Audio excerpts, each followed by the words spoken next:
Assalamualaikum sahabat konsultasi Islam. Punya masalah seperti mereka? Tanyakan saja di aplikasi konsultasi Islam, tersedia di Play Store.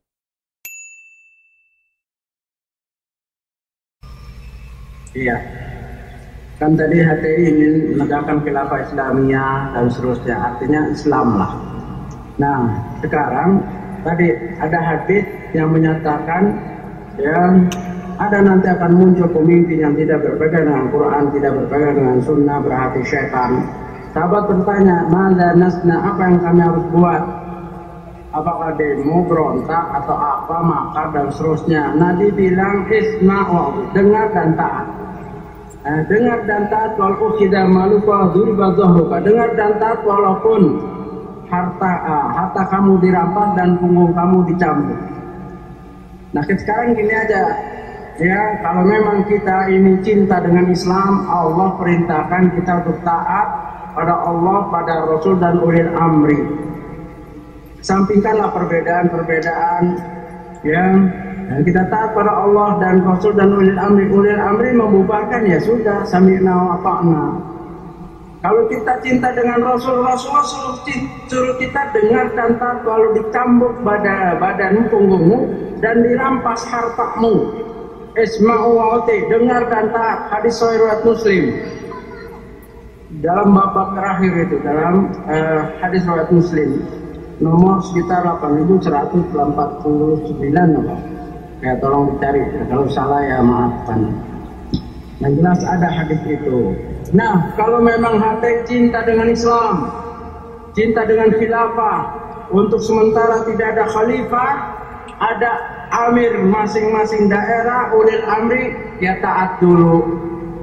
Ya, nggak usah buat kekacauan, nggak usah istilahnya membuat pertentangan, karena Rasul kita suruh kita taat. Nah, Allah yang kita sembah suruh juga kita taat. Atiullah wa atir Rasul wa ulil amri minkum. Ini kalau memang terjadi pembubaran.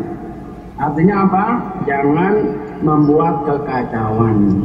Dan kalau di sini ada pemimpin-pemimpinnya, buat ademlah para pengikutnya. Ya, terangkan bahwa ini mungkin dalam pengkajian atau apa kita introspeksi kenapa. Ya, memang saya bukan tidak paham, saya paham betul itu dari tahun 80. Saya ngaji langsung dengan narasumber yang untuk Asia Tenggara, yaitu Abdurrahman Al-Baghdadi. Kalau mau ketemu orangnya di Bogor, saya bisa antar. Dia pun sudah keluar. Nah, begitu.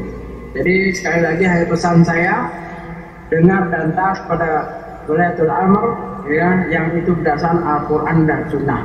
Kalau hati berpegang dengan Islam, ingin menegakkan Islam, amalkan ini dulu sebelum yang lebih besar, yaitu khalifah.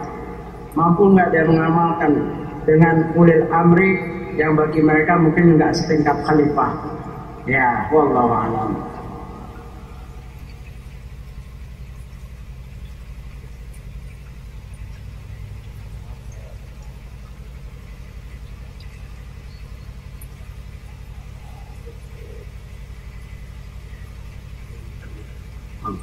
Ya, sambil menunggu pertanyaan selanjutnya, kami sampaikan bahwasanya sholat zuhur di Masjid STDI akan dilaksanakan sebagaimana biasa pada pukul 12.30 ya.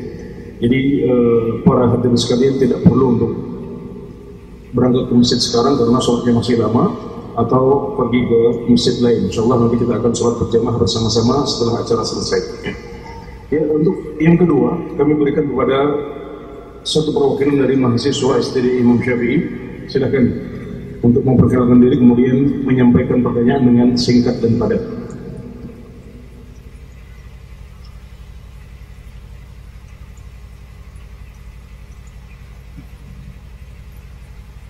Assalamualaikum warahmatullahi wabarakatuh. Waalaikumsalam. Perkenalkan, nama saya Muhammad Rafi. Saya asalnya dari Kepulauan Riau, Tanjung Balai Karimun, Kepulauan Riau. Daerah saya. Daerah saya merupakan daerah perbatasan dekat dengan negara Malaysia dan Singapura Dan daerah saya ini juga pernah menjadi tempat terjadinya perdebatan antara Syiah dan MUI Indonesia. Jauh. Karena banyaknya Syiah di sana. Dan daerah ini juga merupakan daerah yang dekat sekali dengan jalur perdagangan, bersampingan dengan Selat Malaka. Jadi sangat mudah untuk warga asing masuk ke daerah kami. Dan menurut kabar yang telah masyhur di sana, di Batam telah dibuka jalur udara dari Cina ke Indonesia, sehingga mereka mudah untuk masuk ke daerah kami. Pertanyaan yang ingin saya ajukan, melihat kenyataan seperti ini, apa nasihat Bapak bagi kami pemuda-pemuda di sana dalam menangani keadaan yang seperti ini? Dan apa tugas kami sebagai pemuda untuk menangani keadaan seperti ini? Assalamualaikum warahmatullahi wabarakatuh. Barakallahu fiik atas pertanyaannya dan semangatnya. Penting. Iya. Memang tidak bisa dipungkiri kita akan mendengar, membaca di medsos berita-berita yang menyeramkan. Ya, akan menakutkan. Kita dalam beribadah harus tiga keadaan. Ini beribadah kepada Allah apa? Al-mahabbah, al-khauf, war-raja. Kecintaan, ya, rasa takut dan harapan. Beribadah aja seperti itu. Sama dengan kondisi pun kita serahkan kepada Allah. Kecintaan kita, rasa takut kita, wala takhafu ma khafuni in kuntum mu'minin. Jangan kamu takut dengan mereka, jangan takut dengan gambaran-gambaran seperti itu. Takutlah kita pada Allah. Ya, kalau kamu benar-benar dan roja harapan. Wa man kana yarju liqa rabbih falyamal amalan sholihan. Jadi apa yang harus kita buat? Banyak beramal soleh, al-ikhlas was-shawab. Dan berhusnudzon kepada Allah supaya Allah menjaga. Semua negara ada problemnya, ya, yang inilah, yang itulah. Nggak mungkin negara itu nggak ada problem. Setiap kita juga ada problem di rumah, ya, keluar, di sekolah, di jalan ada. Tapi jangan terlalu kita fokus membaca itu atau memikirkan, apalagi antum sebagai talib, sebagai mahasiswa, sebagai student, banyak belajar, banyak beramal soleh. Hadirkan pada diri kita sikap kecintaan pada Allah, cintaan, rasa takut hanya kepada Allah, bukan pada berita-berita seperti itu.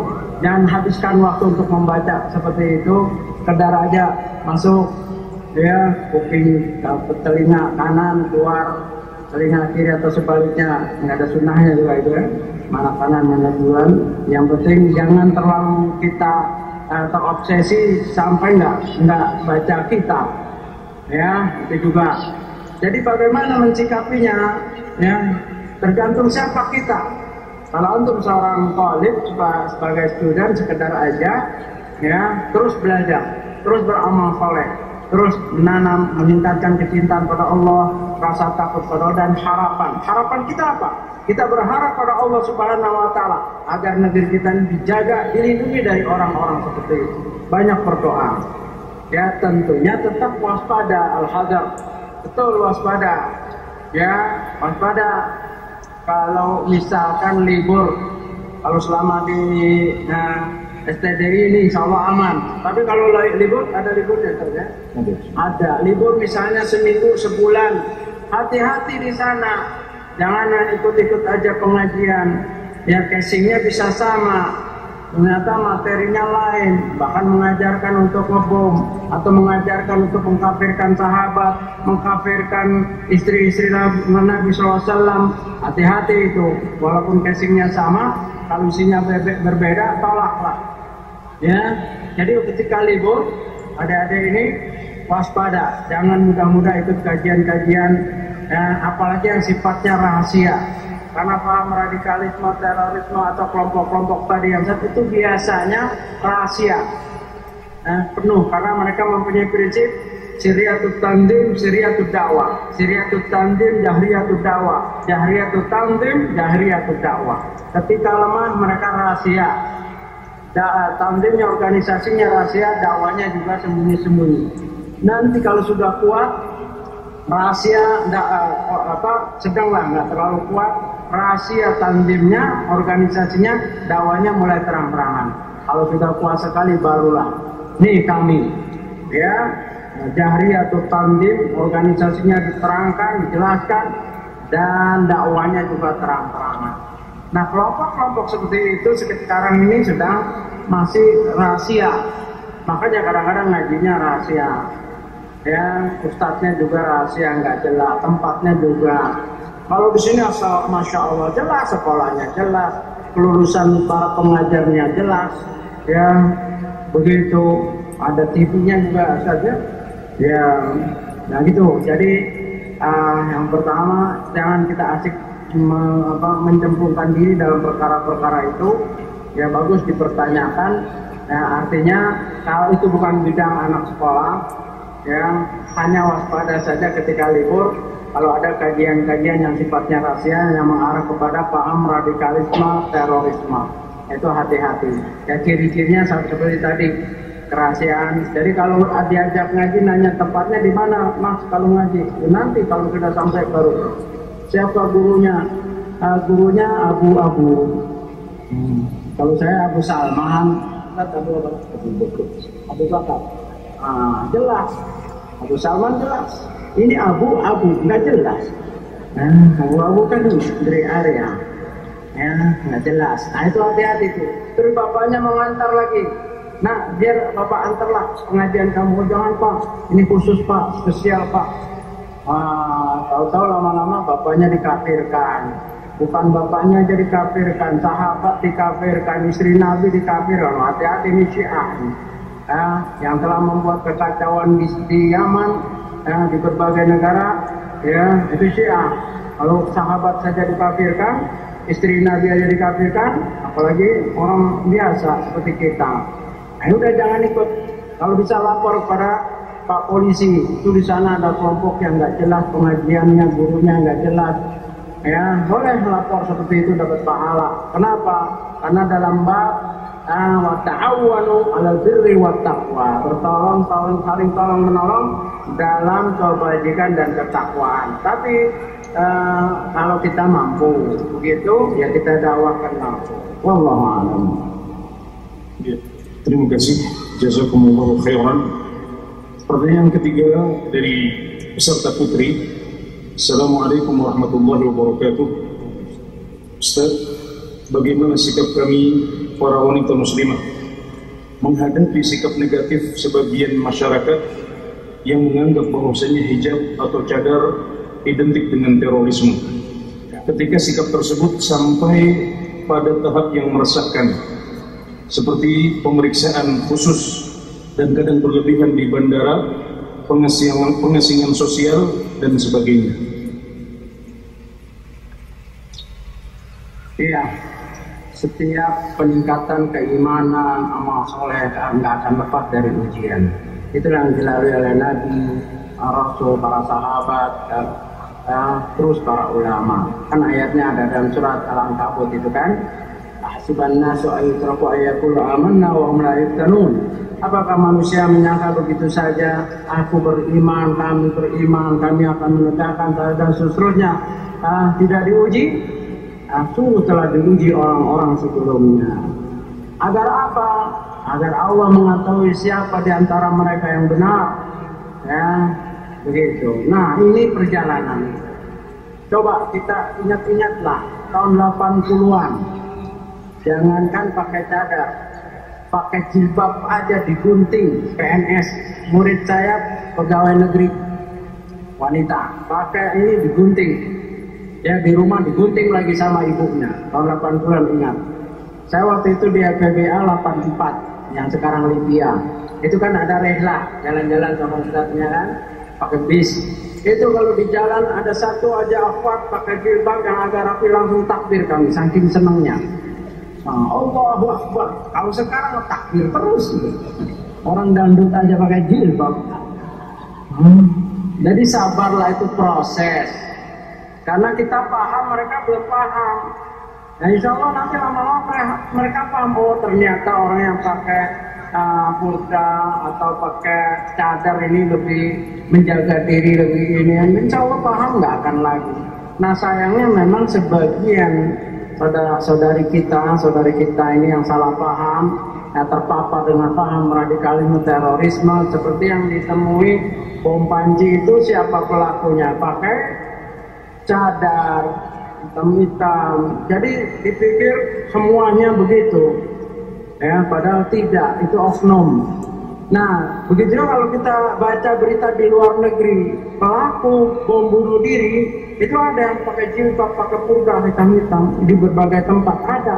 Indonesia ini yang agak terlambat. Nah akhirnya image polisi atau apa berlebihan. Nah mudah-mudahan ya ada alat yang lebih canggih, ya alat yang canggih yang bisa mendeteksi tanpa harus apa istilahnya tadi mengasingkan begitu ya. Dan kita istilahnya itu proses ada sebab ada akibat. Karena sebab saudari-saudari kita melakukan itu, bom bunuh diri di berbagai tempat, dan mereka memakai pakaian yang mirip seperti kita dan seperti saudari-saudari kita, akhirnya ya dipukul rata. Nah, walaupun ini tidak benar tapi proses, dan anggap itu ujian, sabar sambil berdoa, mudah-mudahan para petugas diberi kepahaman, dapat instruksi yang benar, tidak selalu harus seperti itu ya, tidak selalu harus seperti itu. Dan kalau memang sudah disepakati oleh negara dan di negara itu ada ulama dan ulama berijtihad membolehkan pemeriksaan seperti itu, kan orang Islam terikat kesepakatan, al-muslimuna ala syurutihim, orang Islam terikat dengan kesepakatan. Apabila sudah disepakati oleh para ulama, ya kita jalankan ya, walaupun kita mungkin sedih ya, merasa susah, tapi tetap sabar. Karena itu salah satu dari bentuk ujian ketika orang imannya meningkat, ingin mengamalkan atau beramal soleh, tidak akan lepas daripada ujian. Dan ujian itu insya Allah lama-lama juga akan berlalu ya, sesuai dengan ya hidayah Allah, hidayah kepada pemimpin kita, pada tokoh masyarakat kita, para apa istilahnya di TNI, Polri. Kita minta agar Allah memberi hidayah sehingga membuat peraturan yang menyejukkan, yang juga menjadikan acuan untuk kesepakatan seluruh dunia. Ya wallahu a'lam. Ya, sebelumnya kami sampaikan juga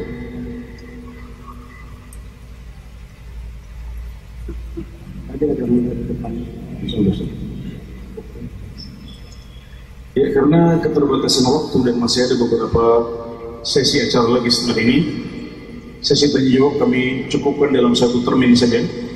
Dan demikianlah pemaparan materi oleh Ustaz Abdurrahman Ayyub Hamdulillah Ta'ala beserta sesi tanya jawab yang bisa kami buka.